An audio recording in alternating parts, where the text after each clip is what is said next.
আসসালামু আলাইকুম সবাইকে।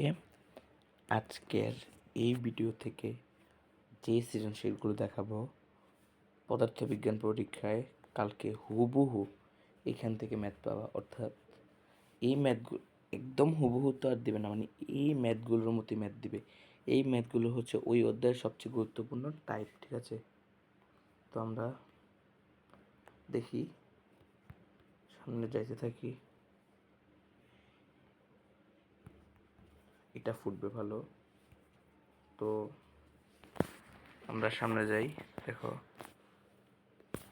অধ্যায় 2 গতি। তো গতি অধ্যায় থেকে খুব বেশি টাইপ নেই, বাট তুমি যদি সকল সূত্র মনে রাখতে পারো এমসিকিউর জন্য, এবং তুমি যদি এই Dhaka board 25, Barishal board 20, Cumilla board 25, Sylhet board 22 করতে পারো, তোমার মোটামুটি ওই অধ্যায় থেকে ভালো একটা প্রিপারেশন হয়ে যাবে।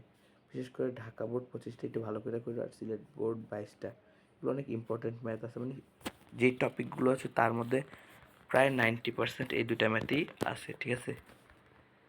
তো তারপরে যাই, দেখো তৃতীয় অধ্যায় আর দ্বিতীয় অধ্যায় মিলে মার্চ করে একটা সিকিউ দিবে। তো এখানে বেশি একটা ম্যাথ করার দরকার নেই, যে টাইপগুলো আছে সেটা জানলেই হবে, আর সকল সূত্র জানতে হবে এমসিকিউর জন্য, এটা অবশ্যই মাস্ট তোমার জানতে হবে। আমি আপলোড দিতাম, বাট যেহেতু টাইম খুবই কম, তোমাদের যতটুকু জানার দরকার। Jessore board 25, Mymensingh board 23, Rajshahi board 23, এগুলো একটু ভালো করে কইরো, এখান থেকে আসতেই পারে, এগুলো অনেক গুরুত্বপূর্ণ, লাগাই দিলাম। তারপরে দেখো, কাজ, ক্ষমতা ও শক্তি, ওদেরটা অনেক গুরুত্বপূর্ণ। এখানে অনেক সময় সিঙ্গেল সিকিউ আছে, ঠিক আছে? ক, খ, গ, গ, হুবহু মাইরা দিবে, ঠিক আছে? একদম হুবহু এখান থেকে দিয়ে দেয়, অনেক সময় এখান থেকে হুবহু চলে আসে, ঠিক আছে? তো আমরা এই অধ্যায়গুলো ভালো করে করব।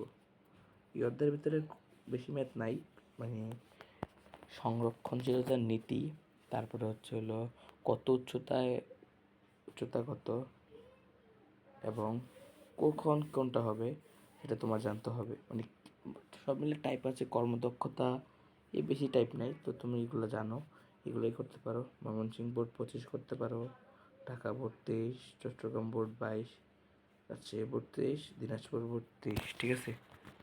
তারপর দেখো, অধ্যায় 7 শব্দ ও তরঙ্গ।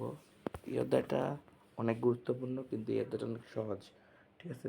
তুমি যদি এই অধ্যায়টা করো তাহলে হুবহু ম্যাথ পেয়ে যাবে, ঠিক আছে? এই অধ্যায়টা অনেক সহজ। এদের থেকে ম্যাথই আছে হাইস্ট টাইপ 3টা।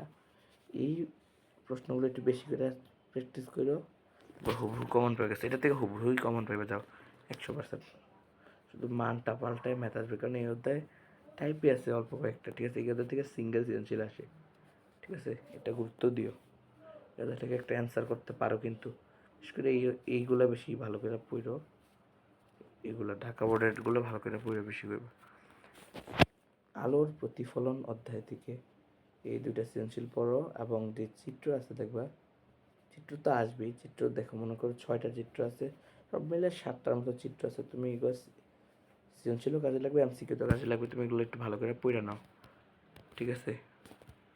তারপরে দেখো, এই চিত্র থেকে একটা ম্যাথ দিয়েছে শুধু, দেখছো? এটা আসছে খুবই কম, আসতেও পারে এখন সিকিউতে আসলে যে এটা বাইরে থাকলে কখন কি, ভিতরে এই ম্যাথগুলো একটু ভালো করে করো, আর এই বোর্ডটা ভালো করে সলভ করো, এবার কমন পেয়ে গেছো, এই অধ্যায় ইজি। সূত্রগুলো অবশ্যই মনে রাখবে। তারপরে দেখো, চলতরিৎ, এটা অনেক ইম্পর্টেন্ট একটা অধ্যায়, ঠিক আছে? এইখান থেকে তুমি সিঙ্গেল সৃজনশীল পাবা, এটা শিওর। আমরা এই অধ্যায়টা অনেক ভালোভাবে প্র্যাকটিস করবা, বেশি ম্যাথ নেই, তুমি অল্প কয়েকটা রোধ নির্ণয়টা যদি ভালো করে শিখতে পারো, আমার অ্যাকাউন্টে ভিডিও দেওয়া আছে। আর কি আছে, রোধ নির্ণয় পারবা, তারপরে সার্কিটের বিভিন্ন সমস্যা আছে, যেমন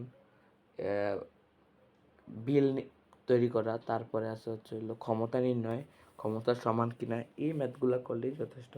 Comilla 25, Rajshahi 25, Dhaka board 25, Dhaka board 24, Comilla board 25, Dinajpur 25, Dhaka board 22, এইগুলো করতে পারলে 100% মনে হয় কমন পেয়ে যাবা, যদি টাইপ কোনো ধরনের না পাল্টায়। কিন্তু যদি এই ম্যাথগুলো করো এবং সকল সূত্র মনে রাখতে পারো, এই ভিডিও থেকে এমসিকিউ সিকিউ যা আসবে 80% সিকিউ করলেই কনফার্ম হয়ে যাবে তোমার এমসিকিউ। আর বাকি 20% তুমি আমার অ্যাকাউন্ট থেকে ভিডিও আপলোড করা হবে, এগুলো দেখলেই কমন পাইয়া যাবা। তো ধন্যবাদ সবাইকে, তোমার পরীক্ষা ভালো হোক, সাফল্যর পথ তোমার সাথে। আরাফাত টিএম থেকে ধন্যবাদ। আসসালামু আলাইকুম।